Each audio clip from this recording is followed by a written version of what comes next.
ஜோதிட சாஸ்திரத்துல இரண்டாவதாக குறிப்பிடக்கூடிய ரிஷபராசிக்காரர்களுக்கு வணக்கம்.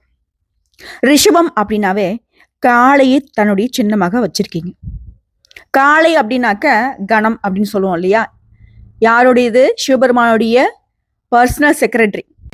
சிவன் நீ பார்க்கணுனாக்கா நீ கோயிலுக்கு போயிடலாம். ஆனா அவருடைய அனுகிரகம் கிடைக்கணும்னாக்க இவருடைய தயவு தேவை. ஸோ இவரை நம்ம அதிபதியா வச்சிருக்கோம் அப்படின்னாக்கா நமக்கு அப்ப சிறப்பான வாழ்க்கை தான் அப்படின்னு நினைச்சா அதுதான் கிடையாது. ஏன்னா சிவபெருமானே பல சோதனைகளை தாண்டி தான் ஒவ்வொரு இடத்துலயும் நமக்கு ஒவ்வொரு விஷயங்களை புரிய வச்சிருக்காரு. தெய்வங்களுடைய புராண கதைகள் எல்லாமே மனுஷனுடைய நமக்கு வாழ்க்கையில நிகழக்கூடிய விஷயங்கள்ல நம்ம இப்படிதான் நடந்துக்கணும், இப்படி நடக்கக்கூடாதுன்றதுக்கான விதிமுறைகளை தெளிவுபடுத்தும். அப்போ நம்ம என்ன எடுத்துக்கணும் அப்படின்னா, நம்ம எடுத்தோன்னு என்ன நினைக்கிறோம், கடவுள்கிட்ட நான் போய் வேண்ட உடனே எனக்கு கடவுள் வந்து எல்லா பிரச்சனையும் சரி பண்ணி கொடுத்துடும். இல்லைன்னா அது கடவுளே கிடையாது. அதே போல கடவுளுக்கான வழிமுறைகளை நான் எதுவுமே பின்பற்ற மாட்டேன். ஆனா கடவுள் எனக்கு கொடுக்கணும். சரி, கடவுள் வந்து நல்ல விதமா உன்னை வச்சிருந்தாலும் மேலும் மேலும் ஆசைப்படுறது. இந்த கலியுகத்துடைய முக்கியமான விஷயம் என்னன்னா, கடவுள்களை பழிக்கிறது தான் நிறைய பேர் பண்ணிக்கிட்டு இருக்காங்க. ஏன்? எங்களை போன்ற ஜோதிடர்களையும் சேர்த்துதான். இப்போ நான் சொல்லக்கூடிய விஷயங்கள் உங்களுடைய ஜாதகம் என் கையில கிடையாது. ஆனா ரிஷபராசி, ரிஷப லக்னம், ரிஷபராசியில கூடிய 3 நட்சத்திரங்களுக்கான பலன்கள் நான் சொல்றேன். இந்த நேரம் காலம், இந்த நேரத்துல இந்த கிரகங்கள் இந்த இடத்துக்கு மாறி இருக்காங்க, இந்த கிரகங்கள் இந்த கிரகங்களோட சேர்ந்திருக்காங்க, இதனால வந்துட்டு இந்த மாதிரியான விஷயங்கள்ல இந்த ராசிக்காலுக்கு இப்படிப்பட்ட பலன்கள் கிடைக்க பெற போகுது, இல்ல இந்த மாதிரி பாதிப்புகள் வரும், கொஞ்சம் உஷாரா இருங்க, இந்த பரிகாரத்தை பண்ணிக்கோங்க, இந்த கோயில் ஸ்தலங்களுக்கு போயிட்டு வாங்க அப்படின்னு நம்ம சொன்னா நம்பிக்கை இருக்கிறவங்க செஞ்சு பயனடையட்டும். ஏன்னா நம்பி என்னோட வீடியோ பதிவு பாக்குறவங்களுக்கு என்னென்னைக்கும் நான் ஒரு வழிகாட்டுதல ஒரு சின்ன அகல்விளக்கு போல வெளிச்சம் கொடுத்துக்கிட்டே இருப்பேன். அந்த வகையில இந்த பதிவு ரிஷபத்திற்கு சிறப்பான பதிவுன்னு நான் சொல்றேன். எப்படிமா சொல்றேன்? உடைய 10-15 வருஷம் கஷ்ட காலத்துக்கு முடிவு தரக்கூடிய ஒரு பதிவுன்னு நான் சொல்றேன். எப்படி? ஒரு யோகத்தின் காரணமா. முதல்ல யோகம்னா என்ன? யோகத்துல பல வகைகள் இருக்கு. சில கிரகங்களோட சேரும் போது உருவாக்கக்கூடிய யோகங்கள் சில மாதிரி பலன் கொடுக்கும். சில கிரகங்களுடைய பார்வையினால சில யோகங்கள் உருவாகும். யோகம் அப்படின்னாவே இப்ப நம்ம ஜாதகத்துல கிரக நிலைகள் சரியில்லைப்பா, ஆனா இந்த யோகத்துடைய பலன்கள் அப்படிங்கிறது அந்த கிரக நிலைகளுடைய பாதிப்பை சரி கட்டும். ஒரு திரை போட்ட மாதிரி, ஒரு சுவரை கட்டின மாதிரி. புரியுதுங்களா? சோ அப்படிதான் உங்க வாழ்க்கையில உச்சம் தொட வைக்கக்கூடிய கஜகேசரி யோகம் உங்க லக்னத்துக்கும் உங்க ராசிக்கும் உங்களுடைய நட்சத்திரத்துக்கும் எப்படி இருக்க போகுதுங்கிறத நான் தெளிவுபடுத்த போறேன். ரிஷபம் பெரும்பாலும் கடினமான உழைப்புக்கு சொந்தக்காரன். இப்போ இந்த யோகம்ங்கிறது உங்களுக்கு இப்போ தலைப்பாத்திருப்பீங்க, கண்டம் விட்டு கண்டம் போனாலும் உங்களுக்கு இதெல்லாம் நடக்கும்னு நான் போட்டிருக்கேன். அப்போ நம்ம கூட யோசிச்சிருப்போம் இல்லையா? ஏன்னா அவ்வளவு கஷ்டம். இப்போ வந்து ரிஷபத்துடைய மனநிலை நான் சொல்றேன், சத்தியம் இது. எப்படின்னா, எங்கேயாச்சும் போயிடலாமா? ஏன் நமக்கு மட்டும் இவ்வளவு கஷ்டம்? நம்ம இத்தனை பேர் கூட பிறந்திருக்கோமே, இவ்வளவு சொந்த பந்தங்கள் நமக்கு இருக்காங்களே, ஏன் யாருமே நம்மளை புரிஞ்சிக்க மாட்டேங்கிறாங்க? யாராச்சும் கூப்பிட்டு உட்கார வச்சு உனக்கு என்னப்பா பிரச்சனை அப்படின்னு கேட்டுற மாட்டாங்களா? நம்மளும் மனசு உடைஞ்சு அழுதுற மாட்டோமா அப்படின்னு இருக்கோம் இல்லையா? ஆனா ஒருவேளை கேட்கறாங்க அப்படின்னா கூட நம்மளால அதை சொல்ல முடியல. ஏன்னா அந்த அளவுக்கு நம்மள நோகடிக்க தான் பாக்குறாங்க. உனக்கு கஷ்டமா இருக்கா? ஏன்பா அந்த கஷ்டம்? இப்படி சரி பண்ணலாம்னு சொல்ல மாட்டாங்க. ஓ, கஷ்டப்படுறியா? அதெல்லாம் உனக்கு தேவைதான். அந்த மாதிரி வெந்த புல்ல வேலை பாய்க்கிறது போல மேலும் மேலும் நமக்கு இன்னும் அதிகமான காயங்களை தான் கொடுத்துட்டு இருக்காங்க.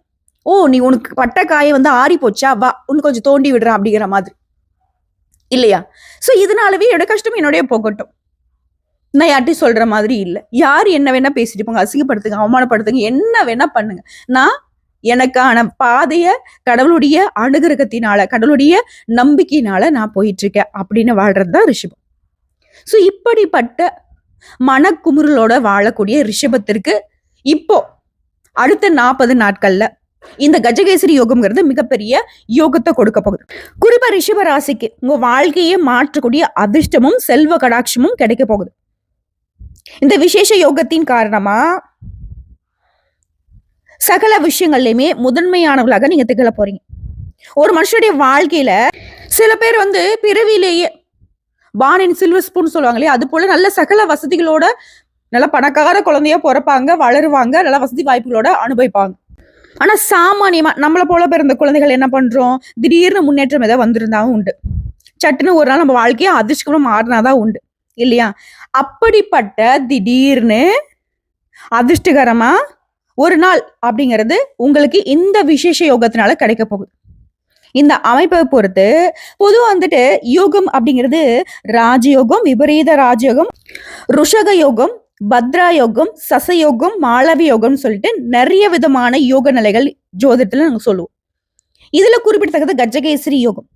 இந்த யோகத்தினால உங்களுடைய சிரமங்கள் எவ்வித தடைகளும் ஈஸியா நீங்க சமாளிக்கூடிய வகையிலும் உங்களை விட்டு விழக்கூடிய ஆற்றலும் உங்களுக்கு உண்டாகும்.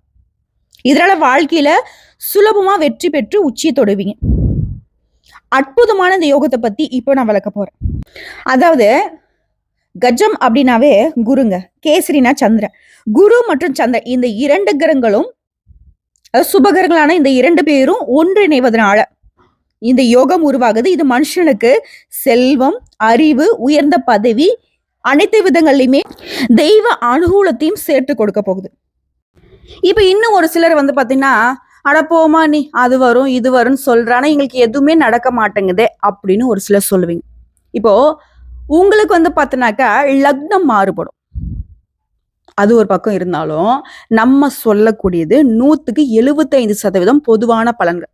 ஏன்னா உங்க ஜாதகம் என் கையில, எந்த ஊரு, என்ன நேரத்துல பிறந்தீங்க, அப்பா அம்மா யாரு எதுவுமே எனக்கு தெரியாது. அந்த நான் சொன்ன 75% தாண்டி அந்த 25% இருக்கு இல்லையா, அதுதான் உங்களுடைய கர்மாவை ஆட்டி வைக்குது.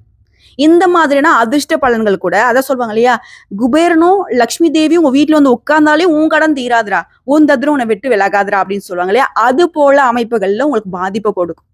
ஆனா இது போன்ற யோகங்கள் வந்துட்டு என்னதான் உங்க கர்ம பலனே வந்து உங்களை ஆட்டி வச்சாலும் உங்களை பாதுகாக்க முயற்சி பண்ணும். சுபகரங்களுடைய துணையை நாடிக்கிட்டு அவங்க கூட கை கோர்த்த மாதிரி, இப்ப சந்திரன் குருங்கிறது சுபகரகம், அந்த 2 பேரும் சேர்ந்துக்கிட்டு உங்களை வந்து பாதுகாக்க தான் நினைப்பாங்க. சொல்ல போனா உடைய அதிபதி சுக்கிரன் யாரு, அசுரருடைய குரு. இந்த அளவுக்கு சிறப்பான ஒரு ஆள் இருந்துமே இந்த பையன் கஷ்டப்படுறான், இந்த போல கஷ்டப்படுறப்பா. அது போலதாங்க அப்பப்ப இந்த மாதிரி யோகங்கள் உங்களுக்கு கொஞ்சம் பாதுகாப்பை கொடுக்குற மாதிரியும் கொஞ்சம் உங்களுக்கு சந்தோஷத்தை கொடுக்குற மாதிரியும் வந்து போகும். கொஞ்சம் தானா அப்படின்னு கேட்டீங்கன்னா கண்டிப்பா கிடையாது. கொஞ்சம் அப்படிங்கிறது அதுவே உங்க வாழ்க்கையிலுடைய ஒட்டுமொத்த இன்னல்களையும் தடைகளையும் தாமதங்களையும் ஒதுக்கி வைக்கக்கூடிய அளவுக்கு சிறப்பை சேர்த்துட்டு போயிடும். சோ அப்படிதான் இந்த கஜகேசரி யோகம் உங்களுக்கு வேலை செய்ய போகுது. இப்ப கஜம்னா யானை, அது வந்து குரு, கேசரினாக்க சிங்கம், அது வந்து சந்திரன். இந்த யோகம் ஒரு ஜாதகத்துல சேர்றப்போ ரிஷபராசி வாழ்க்கை வந்து அரசனை போல கம்பீரத்துடனும் வெற்றியுடனும் வாழ போறீங்க இந்த கஜகேசரி யோகத்தால.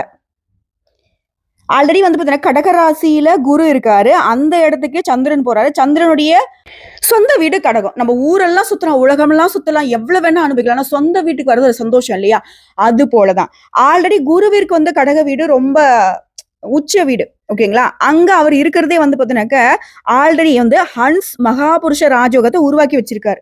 அதுல இவரும் போய் சேர்றப்போ உங்களுக்கு ராஜயோகத்துடைய உச்ச நிலையை நீங்க அனுபவிக்கக்கூடிய நேரமா காலமா அமையுது. இது உங்களுக்கு நல்ல நேரம், தொடங்கக்கூடிய நேரம். நீங்க புதிய வேலைகளை தொடங்கலாம், உடைய நிதிநிலை வலுவாக போகுது, வேலையில உங்களுக்கு ஆதரவு கிடைக்கும், குடும்பத்துல சில நல்ல செய்திகள் கிடைக்கும். இதோட இந்த நல்ல யோகத்தால நிச்சயமா நல்ல பலன்களை அடைய போறீங்க. சமுதாயத்துல உங்களுக்கு நிறைய மதிப்பு மரியாதை கிடைக்கும், முக்கியமான பொறுப்புகள் உங்க தோள்கள்ல விழும், கடின உழைப்புக்கான பலன் கிடைக்கும், வேலையில இருக்கிறவங்களுக்கு பதவி உயர்வு கிடைக்கூடும். கூடவே உடைய நிதிநிலை வலுவா இருக்கிறதுனால மனதளவுல பாதிக்கப்பட்ட உடைய சங்கடங்கள் விலகும். சொத்துக்கள்ல முதலீடு செய்து நன்மைகளை பெற போறீங்க. குடும்பத்துல மகிழ்ச்சியான சூழ்நிலை இருக்க போகுது. சொல்லப்பட இந்த யோகம் ரிஷப ராசிகளுக்கு மிகப்பெரிய வாய்ப்புகளை கொண்டு வர போகுது. புதிய திட்டங்களை தொடங்க சிறந்த நேரம். வேலையில மேலதிக ஆதரவு கிடைக்குது, ஒரு பாக்கியமான காலம் கூட சொல்லலாம். சொத்து பத்துக்கள்ல உயர்வை பார்க்க போறீங்க. எல்லாத்துக்கும் மேல இந்த கஜகேசரி யோகம்ங்கிறது ரிஷபராசியுடைய மனநிலை, முயற்சி, திறமை, தம்பி தங்க இந்த மாதிரி உறவுகள்லையும் தொழிலையும் பயணங்கள்லையும் எழுதக்கூடிய திறன், பேசக்கூடிய திறன், தினசரி வாழ்க்கையிலுமே முன்னேற்றத்தை நேரடியா எல்லா விதமான சங்கடங்களையுமே மாற்றி சக்தி வாய்ந்த நேரமா ரிஷபத்திற்கு வலுவை சேர்க்குது. ரிஷபராசிக்கு இந்த கஜகேசரி யோகம் 3ஆம் பாவத்துல நிகழுது. இந்த பாவம்ங்கிறது உயிரோட்டமும் தைரியமும் முடிவும் சக்தியும் திறமையும் கூடிய பாவம். இந்த யோகம்ங்கிறது ரிஷபராசியுடைய வாழ்க்கையில 40 நாட்கள்ல வாழ்க்கை முழுவதுமே மாற்றத்தை கொடுக்க போகுது. 3ஆம் பாவம் ஃபர்ஸ்ட் என்ன மாதிரியான பலன்களுக்கு நமக்கு உரியதுங்க? துணிவு, முயற்சி, தம்பி தங்க, சிறிய தூர பயணங்கள், பேசக்கூடிய திறன், எழுதக்கூடிய திறன், வியாபார நுண்ணறிவு, முயற்சிகளுக்கு உடனடியான பலன், நண்பர்கள், பொதுவான உறவு, தினசரி செயல்பாடுகள் எல்லாமே இந்த பாவத்துல கஜகேசரி யோகம் மிக அரிய நன்மைகளை கொடுக்க போகுது. இப்போ முதல்ல உங்க மனசு வந்து தெளிவாகுங்க. மனசுல இருந்த குழப்பங்கள் கரையும். பேசுவதுல இருந்த பயம் விலகுது. பயம் இல்லாம தைரியமா பேச போறீங்க. நீண்ட நாட்களாக சுமையாக இருந்த உங்களுடைய எண்ணங்கள் எல்லாமே இப்ப லேசாக போகுது. உடைய செயல்திறன் அதிகரிக்க போகுது. சிந்தனைகள்ல நேர்மறையா யோசிக்க போறீங்க. இதனால வரைக்கும் அப்படி ஆயிடுமோ இப்படி ஆயிடுமோ ஒரு பயம் பதட்டத்தோடயே வாழ்க்கை நகர்ந்துட்டு இருந்துச்சு. இப்பெல்லாம் அதெல்லாம் பயமே கிடையாது. இந்த யோகம் உங்க மனசை வந்து ஒளிமயமா மாத்துது. குழப்பமாவது ஒன்னாவது. பேசக்கூடிய திறன்ல உயர்வு. ரிஷபராசிக்காரர்கள் பொதுவாவே அமைதியானவங்க. ஆனா இந்த காலகட்டத்துல நீங்க சொல்றது மத்தவங்களுக்கு புரியும். இதனால வரைக்கும் என்ன சொன்னாலும் சரி யாருமே புரிஞ்சுக்க மாட்டாங்க. உங்க வார்த்தைக்கு எடை கூடும். மதிப்பு மரியாதை நீங்க சொன்னா அதை எல்லாரும் ஒத்துப்பாங்க. பூம் பூம் மாடு மாதிரி தலையை ஆட்டுவாங்க. கூடுதல் நீங்க பேசுறீங்க அப்படின்னா அதை மக்கள் கவனிப்பாங்க. தகராறே இருக்குது, ஒரு சண்டை சச்சரவே இருக்குதுனாக்கா அங்க நீங்க பேசியே தீர்வு காண முடியும். இந்த யோகம் பேச்சில தேன் சேர்க்கிறது போல. அதே போல முயற்சிகள்ல வெற்றி. செய்ய நினைச்ச வேலைகளை தீர்க்கமா செஞ்சு முடிப்பீங்க. தடைப்பட்ட வேலைகளை சுலபமா செஞ்சு முடிப்பீங்க. உழைப்புக்கு உடனடி பலன் கிடைக்கும். இதனால வரைக்கும் மாடு மாதிரி உழைச்சேன். ஒரு அங்கீகாரம் எல்லாம் ஒரு பலன் கிடையாது. அதே போல மனசுல பட்ட யோசனைகள் எல்லாமே இப்ப செயல்படுத்தி வெற்றி காண போறீங்க. இந்த காலம் முயற்சிக்கு ஏற்ற பலன்களை நேரடியாக உங்களுக்கு கொடுக்க போகுது. அதே போல தொழில வளர்ச்சி. தொழில் இருக்கீங்களா? ஆண்களா இருங்க பெண்களா இருங்க, எந்த தொழில் வேணா செய்யுங்க. நீங்க ஒரு காய்கறி வியாபாரம் பண்ணா ஒரு தொழில் தான் இல்லையா? அதே போல உங்களுக்கு மேல இருக்கிறவங்க உங்களை பாராட்டுவாங்க. இதனால வரைக்கும் என்ன பண்ணாலும் பாராட்டுகள் கிடையாது, அங்கீகாரம் கிடையாது. ஆனா இனி உங்களுடைய சிறு முயற்சிக்கு சிறு உழைப்பு கூட நல்ல பாராட்டுகள் கிடைக்கும், அங்கீகாரம் கிடைக்கும். உங்க யோசனை எல்லாரும் ஏத்துப்பாங்க. தடைகள் நீங்கி உங்க வேலை வந்து சீராகும், சுமைகள் குறையுது. அதே போல தொழில் தேடுறவங்க பேசும் திறனால வாய்ப்பு கிடைக்கும், தேர்வுகள்ல வெற்றி கிடைக்கும். மற்றவர்கள் பரிந்துரை மூலம் உங்களுக்கு வேலை வாய்ப்பு உண்டு. நீங்க மற்றவங்களுக்கு பரிந்துரைக்கக்கூடிய அளவுக்கு உங்களுடைய நிலையில உயர்வும் உண்டு. இப்போ போட்டித் தேர்வுக்கு நான் தயாராகிறேன். நிறைய பேர் வந்து பார்த்தீங்கன்னா அரசாங்க உத்தியோகத்தை படிச்சுட்டு இருக்கேன்னு சொல்றீங்க. அதற்கு வாய்ப்பு இருக்கா? சத்தியமா வாய்ப்பு இருக்கு. முயற்சி பண்ணுங்க, வெற்றி உங்க பக்கம். அதே போல வியாபாரம் செய்யறவங்க வாடிக்கையாளருடைய வரவு அதிகமாகுது, விற்பனை உயருது, விளம்பர முயற்சியின் மூலம் பலன் ஓஹோன்னு வரும். பயணங்கள் செய்யக்கூடிய வியாபாரிகளுக்கு சிறப்பு உண்டு. அதே போல தம்பி தங்கை இது தொடர்பான விஷயங்கள்ல உறவுகள்ல பந்தம் பலப்படுதுங்க. அவர்கள் உங்களுக்கு உதவி செய்வாங்க. அவங்க உங்களை புரிஞ்சுப்பாங்க. அவனுடைய வாழ்க்கையுமே நீங்க நலம் சேர்க்க போறீங்க. வீட்டுல ஒத்துமைக்கு குறைவு கிடையாது. அதே போல சிறிய பயணங்கள் நன்மையை கொடுக்கும். தொழில் பயணமாகட்டும், குடும்ப பயணமாகட்டும், கிராமமா இருங்க, அலுவலகமா இருக்கட்டும், மாவட்டத்திற்கு இதான் ஒரு காரணத்துக்காக நீங்க பயணம் போவீங்க. அந்த பயணங்கள் கூட உங்களுக்கு பணம் தரக்கூடிய பயணங்களாக அமையும், பலன் தரக்கூடிய பயணங்களாக அமையும். அதே போல பண நன்மைகள், தொடர்ச்சியான வருமானம் இருந்துகிட்டே இருக்கும். தண்ணி மாதிரி உங்களுக்கு வருமானம் வந்துகிட்டே இருக்கும். எவ்வளவுதான் நீங்க செலவு செஞ்சாலும், யாருக்கு நீங்க எவ்வளவு கொடுத்தாலும் உங்களுக்கு வரவுங்கிறது வந்துகிட்டே இருக்கும். உங்களுடைய பணம் வெளியில மாட்டிருந்தா பாக்கி பணம் கிடைக்கும். வியாபாரத்துல அனுதினமும் நல்ல வருமானம் இருக்கும். குடும்பத்துல சிறு வருமானம் இருக்கும். கூடுதல் வருமானத்துக்கான வழி உண்டு. பணம் அப்படிங்கிறது பல வகைகள்ல ரிஷபத்திற்கு வந்து சேர போகுதுங்க. சிறப்புங்களா? அடுத்து ஆரோக்கியம். மன அழுத்தம் குறையுது, நரம்பு தளர்வு நீங்குது, உறக்கம் சீராகுது, உணவு அளவு சீராகுது. ரொம்ப மன அழுத்தத்தை வந்து சில காலமா ரிஷபம் வந்துட்டு தாங்க முடியாத துக்கங்களை வந்து அடக்கி வச்சிட்டு இருக்கீங்க. எங்க நான் மிஸ் பண்ணங்க, எங்க நாம ஏன் யாருக்குமே சிறிதளவு கூட துரோகம் பண்ணல, இப்படி கஷ்டப்படுறோமேனு கூட யோசிச்சிருப்பீங்க. அதுக்கு எல்லாத்துக்கும் ஒரே நைட்ல ஓஹோன்னு பணக்காரனான மாதிரி ஒட்டுமொத்த பிரச்சனையுமே சீராக போகுது, சரியாக போகுது. பயப்படாதீங்க. மனம் போன போக்குல வாழ்றதை விட்டுட்டு மனசை தெய்வத்துக்கிட்ட ஒப்படைச்சிட்டு சிவனே துணைன்னு சிவபெருமானுக்கிட்ட உங்க மனசையும் ஒப்படைச்சிருங்க, ஒரு பிரச்சனையும் ஒப்படைச்சிருங்க. நீயே துணை, அப்பா உன்னை விட்ட எனக்கு யாரும் இல்லை அப்படின்னு சொல்லிட்டு அனுதினமும் ஓம் நமக் சிவாய இந்த மந்திரத்தை உச்சி அடிச்சுக்கிட்டே இருங்க. இல்லையா? சிவசிவா சிவசிவான்னு இருந்துகிட்டே இருங்க. எப்பேற்பட்ட பிரச்சனை இருக்கட்டும், உன்னை எதிரிகளை வந்துட்டு சூழ்ந்து நிக்கட்டும், உன்னை ஒருத்த வந்து ஏதாவது ஒரு சூழ்ச்சியில மாட்டி விடணும் கூட வந்து நிக்கட்டுங்க. சிவன் சொத்து குலம் நாசம். நீ சிவனோட சொத்தா மாறிடுவ. உன்னை அழிக்கணும் வரவன் அவன் அழிஞ்சு போயிடுவான். குறிப்பா மனசுல அமைதி இல்லாதனால ரிஷபம் ரொம்ப வந்துட்டு படாத பாடுபட்டு இருக்கீங்க. ஸோ மனசு அமைதியாக போகுது, உடல் ஆரோக்கியம் சிறப்பாக இருக்க போது, எல்லா விஷயங்கள்லையும் அதான் சொல்லிட்டேன். இந்த யோகம்ங்கிறது சகல விதங்களையும் சௌபாக்கியத்தை சேர்க்கும்னு சொல்லிட்டு, அதனால ரிஷபம் சிறப்பா வாழ போறோம். குறிப்பா வேலையில தொழில்ல நல்ல வெற்றி கிடைக்கும். இதுல எனக்குலாம் வேலை சரியா அமையலமா, நான் வேலை தேடிட்டு இருக்கேன், இப்ப நல்ல வேலை கிடைக்கும். புதிய வீடு கட்டணும், வண்டி வாகனம் வாங்கும், இதுக்கான வாய்ப்புகள் உண்டு. தொழிலதிபர்களுக்கு நல்ல லாபத்தை பெறக்கூடிய நேரம். புதிய ஒப்பந்தங்களை பெறுவீங்க. இதன் மூலம் நிதி நிலையில உயர்வு உண்டு. உங்களுடைய வணிகத்தை விரிவு செய்வீங்க. தந்தையுடனான உறவு சிறப்பா அமையும். இது மட்டும் இல்ல, தன்னம்பிக்கை தைரியம் அதிகமாகுது. உடைய ஆளுமை மேம்படுது. அறிவாற்றல் சிறப்பா இருக்கும். திருமணம் ஆனவுடைய வாழ்க்கை மகிழ்ச்சிகரமா மாறும். திருமணம் ஆகாதவங்களுக்கு நல்ல வரன் கிடைக்கும். குறிப்பாங்க சொத்து பத்துக்கள்ல மேம்பாடு இருக்கு. வாழ்க்கையில மகிழ்ச்சி அதிகமாகும். வீட்டு சூழல் உங்களுக்கு இனிமையா இருக்கும். அதிர்ஷ்டத்துடைய முழு ஆதரவு கிடைக்கிறதுனால வெற்றிகள் குவியும். சமுதாயத்துல மதிப்பு மரியாதை அதிகமாகும். இதுக்கு எல்லாத்துக்கும் மேல பேச்சாற்றல் சிறப்பா இருக்கு. பேச்சால பல வேலைகளை வெற்றிகரமா முடிச்சுப்பீங்க. திடீர்னு பல வழிகள்ல இருந்து பணம் உங்களை தேடிக்கிட்டு வரும். மார்க்கெட்டிங்கா இருக்கட்டும், ஊடகமா இருக்கட்டும், வங்கியா இருக்கட்டும், இது போன்ற தொடர்புடைய நல்ல நிதி ஆதாயங்களை பெற போறீங்க. நீண்ட காலமாக நிலுவையில் இருந்த வேலைகளை வெற்றிகரமா செஞ்சு முடிச்சுப்பீங்க.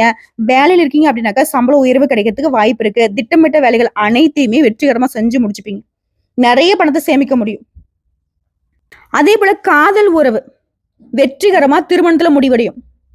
பெற்றோருடைய சம்மத்தோட காதல் திருமணம் வந்து நிச்சயிக்கப்பட்ட திருமணமா மாறும். புரியுதுங்களா? குடும்பத்துல மகிழ்ச்சி குறைவு கிடையாது.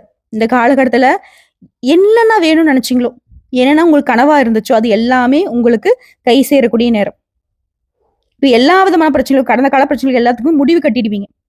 வாழ்க்கையில அமைதியும் நிம்மதியும் திரும்ப போகுது. முழு ஆதரவை உங்க வாழ்க்கை துணையும் கொடுப்பாங்க. திருமண வாழ்க்கையிலுமே மகிழ்ச்சியும் நெருக்கமும் அதிகமாகும். உடைய தன்னம்பிக்கையால தொழிலுமே வெற்றிகள் குவியுங்க.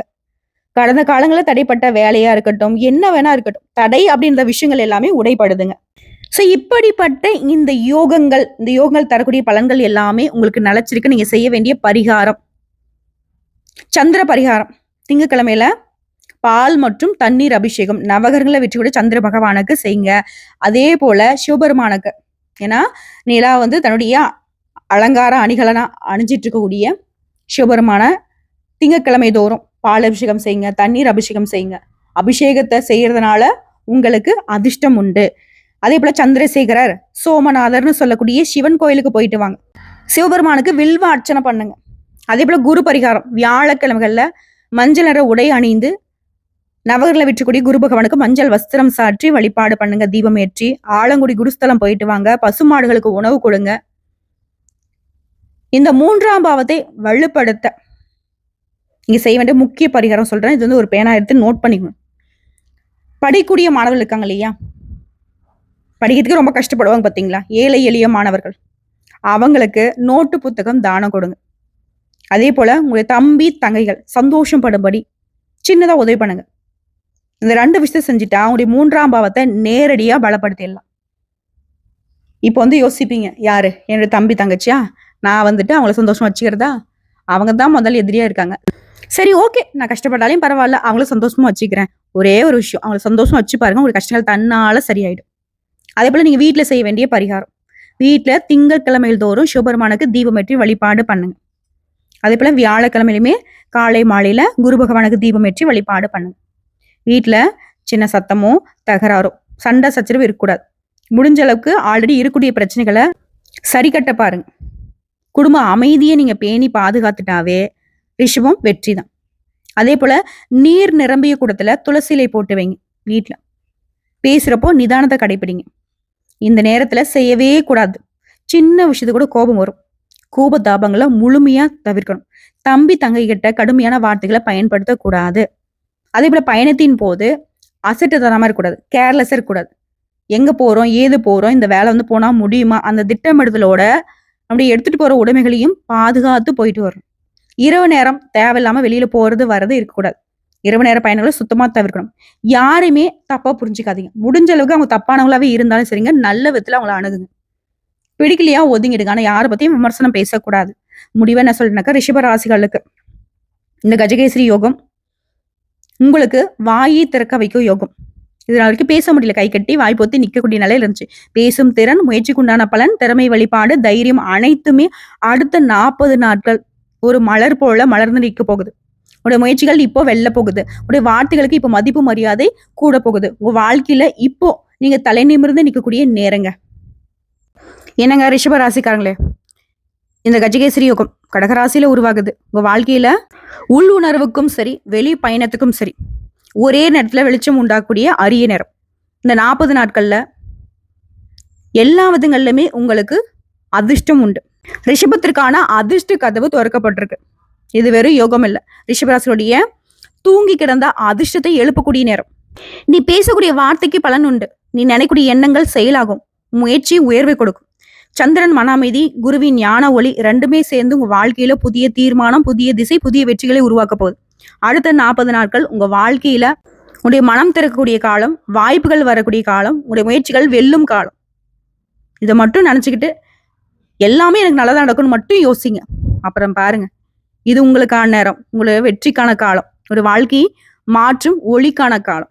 இது நாள் வரைக்கும் நீ எங்க இருந்தன்னு கூட யாருக்கும் தெரிஞ்சிருக்காது. ஆனா இனி உன்னுடைய பேர் வந்துட்டு எல்லாரும் உச்சரிக்க போறாங்க. என்னடா அது, இவங்களா, இப்படியா, இது நாள் வரைக்கும் தெரியலையா அப்படின்ற அளவுக்கு உன் திறமைக்கான அங்கீகாரம், பேரு புகழோட அற்புதமா ஒரு தேவர்கள் வலம் வருவது போல ரிஷபத்துடைய வாழ்க்கை ஒளிமயமா இருக்க போகுது. அதிர்ஷ்டசாலிகளாக ரிஷபராசிக்காரர்கள் வாழ போறீங்க. இதெல்லாம் உங்களுக்கு கிடைக்கலன்னு வருத்தப்பட்டீங்களோ அது எல்லாமே நீங்களா ஒதுங்கி போனாலும் உங்களை தேடி வரக்கூடிய நேரம் காலம் உங்களுக்கு துணையா நிக்குது. தெய்வ அனுகூலம் முக்கியமா உங்களுக்கு துணை நிக்குது. ரிஷபம் ஜெயிக்கிறது உறுதி. வாழ்த்துக்கள், வாழ்க வளமுடன். இந்த பதிவு பிடிச்சிருந்தா, இந்த பதிவு நிச்சயமா உங்களுக்கு ஒரு மாற்றத்தை ஏற்படுத்தியிருக்கு, ஒரு தன்னம்பிக்கை தைரியத்தை கொடுத்துருக்குன்னு நினைச்சீங்கன்னா கமெண்ட் பாக்ஸ்ல எழுதுங்க. குறிப்பா நீங்க இந்த பதிவினால சந்தோஷமா இருக்கீங்க அப்படின்னா ஓம் நமக் சிவாய அப்படின்னு என்னுடைய அப்பன் சிவபெருமானுக்கு ஒரு அழைப்பு கொடுத்துருங்க. வாழ்த்துக்கள்ங்க. எல்லாம் சிவமயம், எங்கும் சிவமயம், சிவனே துணை, சிவபெருமானே துணை.